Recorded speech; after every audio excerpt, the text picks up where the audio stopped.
Now, we've talked before about diversity, equity, and inclusion. That's DEI. Well, the death of DEI appears to be speeding up. Where we talked about some of this before, we also talked about how the ESG, environmental social governance narrative, is also failing. But on this front, while government agencies are still pushing the agenda, largely under overarching mandates, businesses on an individual level are now increasingly dropping it. Let me show you this first. Daily Caller. It says diversity, equity, and inclusion DEI initiatives lost steam in 2023 compared to previous years as companies increasingly shift resources due to tightening economic conditions, according to Paradigm. I wonder if those economic conditions are people boycotting their products, just a hunch, but maybe not, right? It says here, the total percentage of American organizations with a DEI budget dropped 4 percentage points. Sounds like not that much, but it's a big deal. From 58% in 2022 to 54% in 2023, while the number of organizations with a DEI strategy fell 9 points in the same time frame, according to a report from consulting firm Paradigm. It says that DEI initiatives in the workplace gained huge traction following the death of George Floyd, which encouraged companies to divert resources to the practice, but now external forces, they say, including tightening economic conditions as well as public and judicial pressure, I'll get to that in a minute because I think that's the biggest one, are pushing back on those efforts. Now, this is again a small picture. I mentioned briefly before that, ESG, environmental social governance, which is like the environmental narrative side of this, is being largely abandoned by investment firms, including some of the biggest ones that were on this before, like BlackRock and Vanguard. They're facing lawsuits, is the reason for it, one of the big reasons.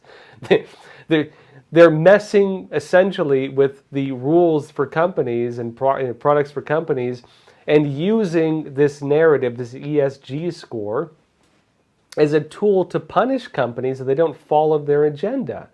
This works like extortion, and they're being called out for it and possibly being criminally investigated for it. There's some movement on that, and so many of them are trying to drop it rapidly.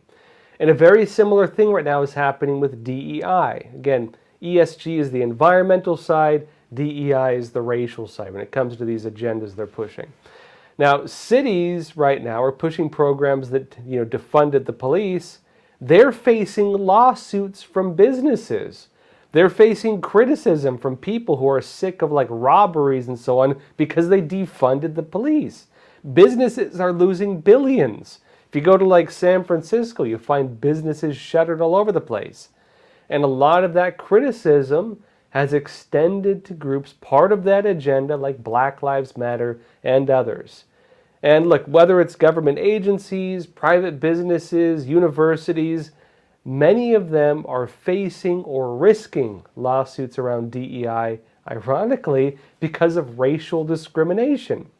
If you want to micromanage who gets into a business, who gets hired, who gets preferential treatment based on race, that is racist in the truest sense of the word. You are discriminating against people based on the color of their skin or their ethnic background. And I'll remind people that even though the narrative is not going this way, if you're white, you're part of a race. And of course, they tried to change the definition of racism to avoid that loophole in their narrative by claiming it's about social economics and not about actual race. Well, look, they're not accusing you of social economic equity and inclusion. They're calling it diversity, equity, and inclusion. And when they call it racism, not, social statusism, it's a very different thing. And of course, you can argue whatever you want on the social level. When it comes to the legal level, the law is clear. And these companies, these government agencies, these individuals, even the universities, they're facing lawsuits and they're losing lawsuits because, yes, it is racist if you decide to allow one person in because they're black and refuse someone else because they're white. It is discrimination all the same. Anyways, the narratives are breaking right now fantastically. And something else is happening as well. President Biden, we'll go into questions after this, but President Biden is launching a new council focused on supply chains. And this follows years of supply chain risks, heavily from the COVID-19 pandemic, and also from countries implementing lockdowns and shutting down businesses. But this is also likely heavily about China and about the broader context of what they call de-risking, pulling businesses out of China. Let me show you this. CNBC has it. It says, President Joe Biden on Monday will convene the first meeting of a Supply Chain Resilience Council, using the event to announce 30 actions to improve access to medicine and needed economic data, and other programs tied to the production and shipment of goods. It says the announcement comes after supply chain problems fueled higher inflation as the United States recovers from the coronavirus pandemic in 2021. While consumer prices are down from last year's peaks, polling data shows that inflation remains a political challenge for Biden going into the 2024 presidential elections.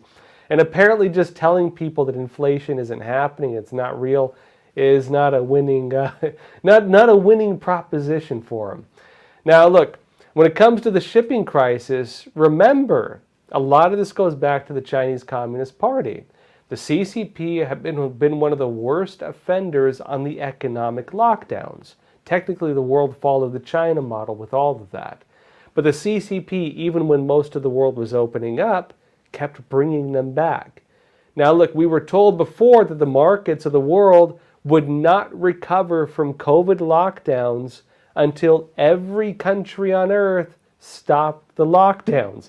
And in my opinion, that was basically a, let's say, dodging the bullet way of saying that until China stops locking down their economy, there's going to be a shipping crisis.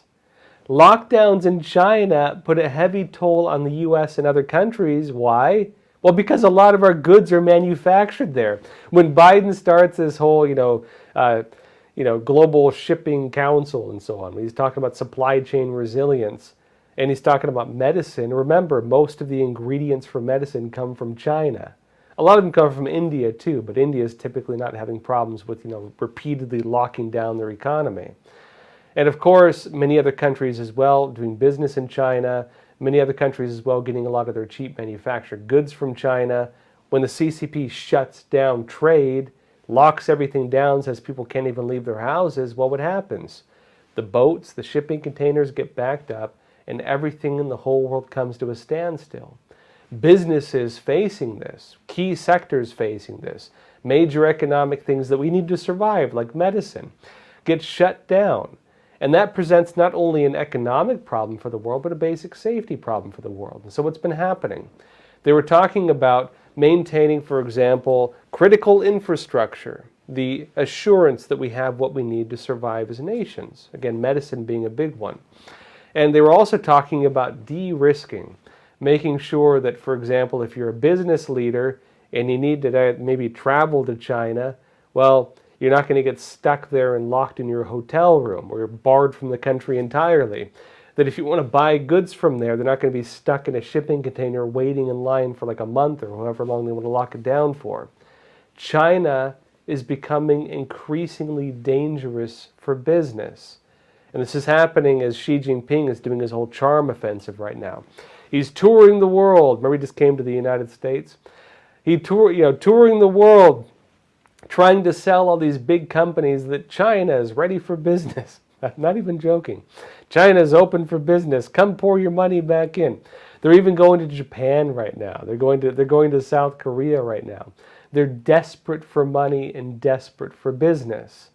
But because companies see it as economically risky, because they're de-risking by pulling the companies out of there, they're wondering now whether the CCP is going to lock things down again, given that they're talking about doing it because they have this new virus outbreak happening.